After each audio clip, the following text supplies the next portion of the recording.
Encore un beau dimanche. Je me vantais auprès de la nounou Emma de ma merveilleuse aventure. Mon Dieu, c'est incroyable! Tu n'as pas eu peur? Bien sûr que non. C'est papa qui m'a appris. Pourquoi es-tu encore là, Aimée? Prépare-toi pour ta leçon de piano. Oh, c'est maman. Encore une fois.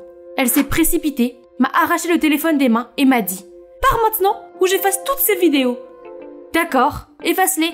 Rien de ce que tu feras ne me fera plus m'intéresser à ces billes qui font du bruit. Puis je suis partie dans ma chambre. Toujours le ballet, le piano et le violon. Quel genre de mère oblige son enfant à faire des choses qu'il n'aime pas? Ah, je ne reculerai pas cette fois-ci. J'ai sauvegardé toutes mes vidéos en ligne de toute façon. Elle ne peut pas me contrôler. Quoi? Hein? Quoi d'autre? Je me suis retournée et j'ai vu maman tomber à genoux. Non! Non, ce n'est pas possible! Ce matin, mon mari était là? Papa a été victime d'une attaque cérébrale lors d'un voyage d'inspection d'une mine. Et l'hôpital n'a pas pu être atteint à temps pour le sauver. Comment est-ce possible? Ce n'est pas seulement mon père, c'est aussi mon meilleur ami? Je parie que la nouvelle est tout aussi difficile à accepter pour ma sœur Brionna, car c'est toujours elle qui l'accompagnait dans ses voyages d'affaires. C'est le meilleur père que nous ayons jamais eu, mais il est parti, et j'ai eu l'impression qu'Emma et Brionna étaient les seules personnes qui m'aimaient vraiment maintenant. La semaine dernière, papa était assis là, à côté de moi. Chérie, ce n'est pas bon pour toi de rester à la maison et de te morfondre. Pourquoi ne pas sortir d'ici pendant quelques jours? Et aller où? La semaine prochaine, ta sœur part en voyage dans une nouvelle mine. Tu peux l'accompagner? Je suis sûre qu'elle appréciera ta compagnie. Je ne sais pas. Je n'aime pas les voyages d'affaires. Tu pourras vivre des aventures pendant que tu seras là-bas. Il y aura sûrement des randonnées et des choses que tu aimes faire. Depuis quand maman soutient-elle mes loisirs? Elle ne doit vraiment pas vouloir de moi, hein? Si c'est ce qu'elle veut. D'accord, bien sûr. Nous étions déjà en retard pour notre vol quand Brionna a réalisé qu'elle avait oublié son passeport. Je voulais rester avec elle, mais elle a insisté pour qu'au moins l'une de nous deux prenne le vol. Elle m'a assuré qu'elle prendrait le prochain vol et que nous nous reverrions bientôt. Je lui ai donc dit au revoir et je me suis dirigée vers la porte d'embarquement. En attendant l'arrivée de Brionna, j'ai déjà réservé une séance de parachutisme recommandée par la réceptionniste de l'hôtel. Ce truc-là, c'est mon truc. Mais le temps n'est pas au beau fixe. Vous êtes sûr que c'est normal? 100% sûr. C'est ce qui fait la particularité de cet endroit. Les gens viennent de partout juste pour ces vents. C'est ce qu'on appelle des sports extrêmes, n'est-ce pas? Oui, c'est ça. Allez-y. Donc à 3, j'étais en chute libre. C'était une exaltation sans pareil, le frisson ultime, jusqu'à ce que je déploie mon parachute. Au lieu de flotter doucement vers le sol, j'ai été emportée par une rafale de vent après l'autre. Puis j'ai perdu connaissance. J'ai lentement ouvert les yeux. Que s'est-il passé? Suis-je au paradis maintenant? J'ai regardé autour de moi et je n'ai vu qu'une plage entourée d'une forêt dense. Cet endroit était manifestement désert. Peut-être pas si désert que ça. J'y ai vu un groupe de personnes tribales, vêtues d'habits étranges, brandissant des lances. J'ai essayé de m'approcher pour mieux voir, mais... Game over. Ils se sont tous tournés dans ma direction. Je me suis immédiatement baissée, mais leurs pas se sont intensifiés. J'ai retenu mon souffle en espérant un miracle. Ah non, c'est définitivement ma fin. Mais contre toute attente, la main m'a poussée plus loin dans les buissons, comme si elle essayait de me cacher. J'ai levé les yeux et j'ai vu qu'il s'agissait d'un homme qui parlait à l'autre dans sa langue maternelle. La conversation s'est arrêtée. On aurait dit que les autres étaient partis. Merci, merci beaucoup, beau monsieur.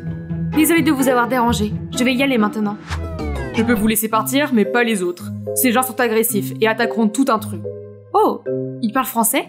Sympa. Je suis sauvée maintenant. Alors que je le suivais dans la forêt, il restait silencieux. Mais je ne pouvais m'empêcher de me poser des questions. D'où viens-tu? Pourquoi es-tu ici? Tu n'es pas d'ici, n'est-ce pas? Es-tu un scientifique? Peux-tu au moins me dire ton nom? Silas. Ok, Silas. Est-ce que je peux emprunter ton téléphone pour appeler ma sœur? Elle viendra me chercher. Tu crois que je serais là si j'avais un téléphone? Je suis aussi arrivé ici par accident il y a quelques années. Vivre comme l'un d'entre eux est la seule façon de survivre ici. Au moins, jusqu'à ce que quelqu'un vienne nous sauver.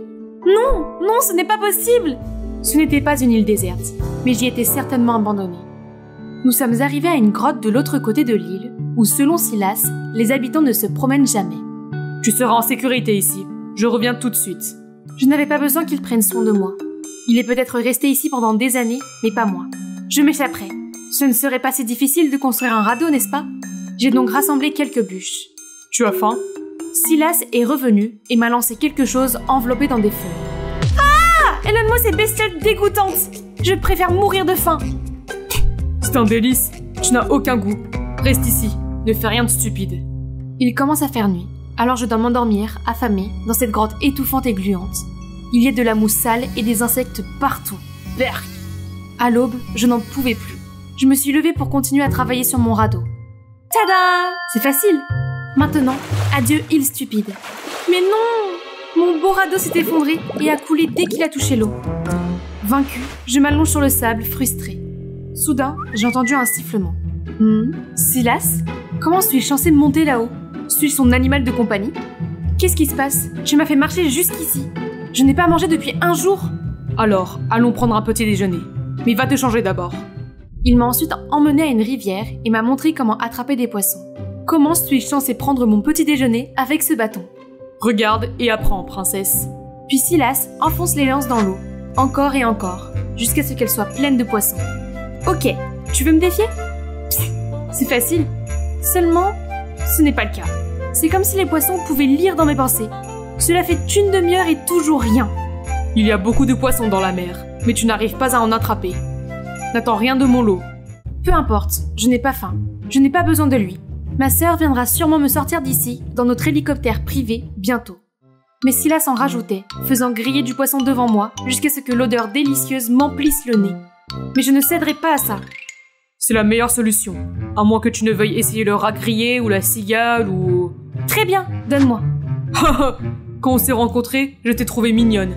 Mais après avoir vu ça... Ah, ce Tarzan prétentieux. Rassasié maintenant? Alors c'est l'heure du travail. Le travail? Donc tu me gardes seulement pour être ton esclave? Tu veux continuer à vivre dans cette grotte? Tu ne devrais pas voler la maison des insectes. Nous avons continué à nous enfoncer dans la forêt jusqu'à ce que nous atteignions cet énorme arbre. Nous devrions te construire un abri là-haut. Tu seras à l'abri de la faune et les indigènes ne vont pas dans cette zone. Est-ce qu'il faut que ce soit si haut? S'ils sont si dangereux, comment tu peux survivre ici aussi longtemps? Tu te moques de moi? J'ai eu beaucoup de chance. J'ai été emportée par une tempête alors que je naviguais seule. Quand j'ai échoué ici, les indigènes étaient prêts à, tu sais, m'envoyer à Dieu. Mais heureusement, la fille du chef, Nora, a désespérément supplié son père de me laisser vivre. Et pour une raison ou une autre, il l'a fait. Cela n'arriverait pas à n'importe qui. Oh, cette Nora a dû avoir un coup de foudre. C'est pour ça que tu es restée ici tout ce temps? Tellement romantique.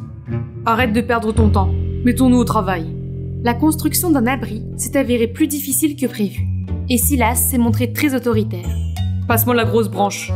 Plus grosse. Aimé, la corde à ratan. Donne-moi un autre couteau. Attends une seconde. Laisse-moi reprendre mon souffle. Tu étais si déterminé il y a quelques minutes.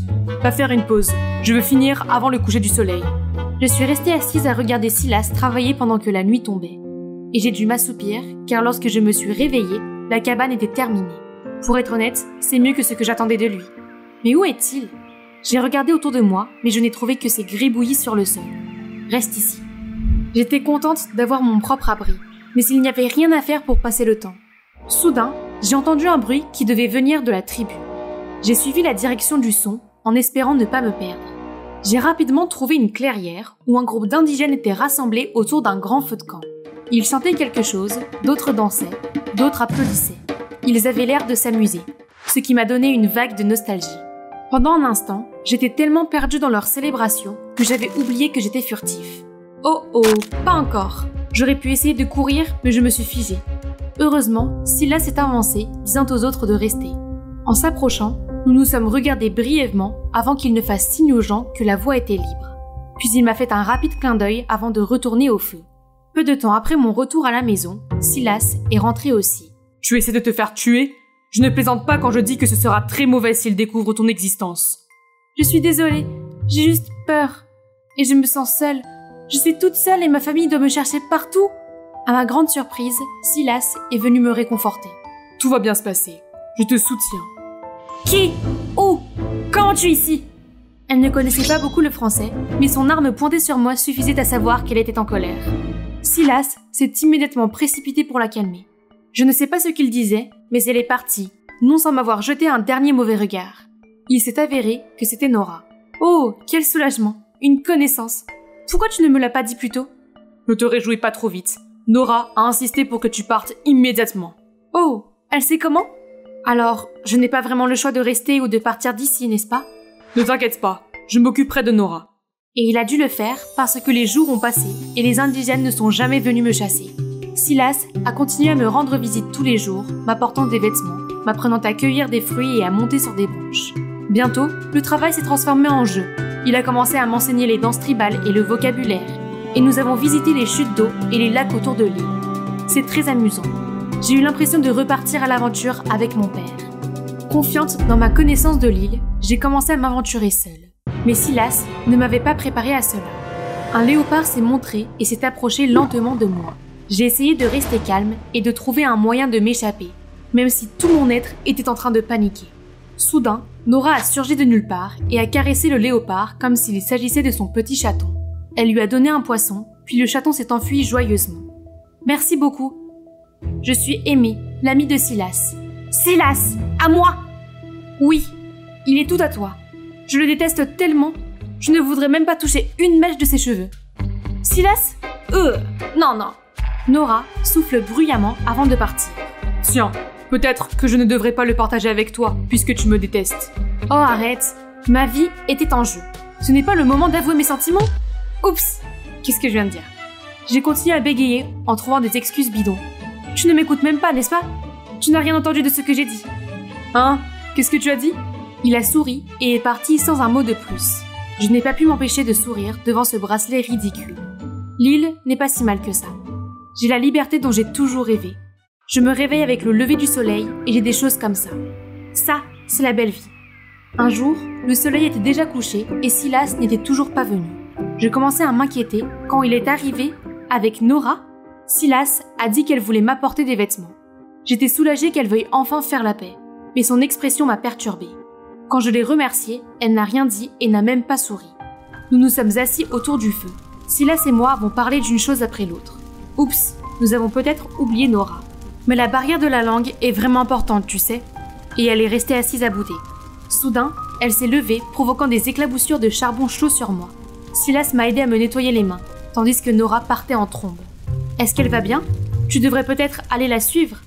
Mais Silas m'a assuré qu'elle irait bien et est allé chercher de la sève d'aloe vera pour mes brûlures. Je pense qu'il interprète mal notre relation. Ah bon ? Je pensais aussi qu'il se passait quelque chose. J'étais trop surprise, mais j'ai réussi à me ressaisir pour répondre maladroitement. Qui a dit ça ? Je ne pense pas que tu m'aies formellement courtisé, monsieur. Demain sera donc notre premier rendez-vous. Dans la forêt des champignons, qu'en dis-tu ? J'étais contente que Silas ait gardé cet endroit pour un rendez-vous, car tout y était intéressant et beau. En peu de temps, j'ai pris de l'avance sur Silas. Je savais que j'étais allée trop loin, mais quelque chose m'attirait plus profondément dans la forêt. J'ai marché le long de cette grotte en croyant voir un rayon de lumière au bout. Et il y en avait vraiment un. La grotte n'était pas un cul-de-sac, elle était juste recouverte de lianes. Et oh mon Dieu, c'est un autre paradis qui n'a pas encore été découvert. Il y avait l'épave d'un vieil hélicoptère. J'ai immédiatement appelé Silas, et il semblait n'avoir aucune idée à ce sujet non plus. Nous avons exploré l'hélicoptère toute la matinée, et ce n'était rien d'autre qu'un tas de ferrailles rouillées. Nous étions sur le point de partir quand Silas a appuyé sur un bouton et la radio s'est mise à fonctionner. Nous avions trouvé notre nouveau passe-temps. Depuis lors, nous y sommes allés tous les jours, en écoutant de la musique et des contenus préenregistrés. Et nous avons fini par capter un faible signal radio, et pour la première fois, nous avons eu un lien avec le monde extérieur. Je ne m'intéresse normalement pas à l'actualité, mais une histoire familière a piqué ma curiosité. Juste après la mort du plus grand nom de l'industrie des pierres précieuses, sa femme a été chassée de la maison. Y a-t-il un lien avec la disparition de la plus jeune des filles ? Qui sera le vainqueur de la lutte pour l'héritage ? Était-ce réel ? Parlait-il de ma famille à la radio ? Pourquoi ma mère serait-elle partie ? Je me suis alors souvenue du comportement étrange de ma mère avant mon départ. Pour la première fois, elle m'a encouragée à partir à l'aventure. Et maintenant, je me suis retrouvée ici. Était-ce une coïncidence ? Oh non. Comment une mère peut-elle faire ça à sa propre fille ? Calme-toi. Je crois qu'il y a plus que ça. Ne fais pas de conclusions trop rapides. Je ne pense pas que les tigres mangent leurs petits. Peut-être, peut-être pas. Il n'y a qu'une seule façon de le savoir. Il faut que je rentre chez moi, immédiatement.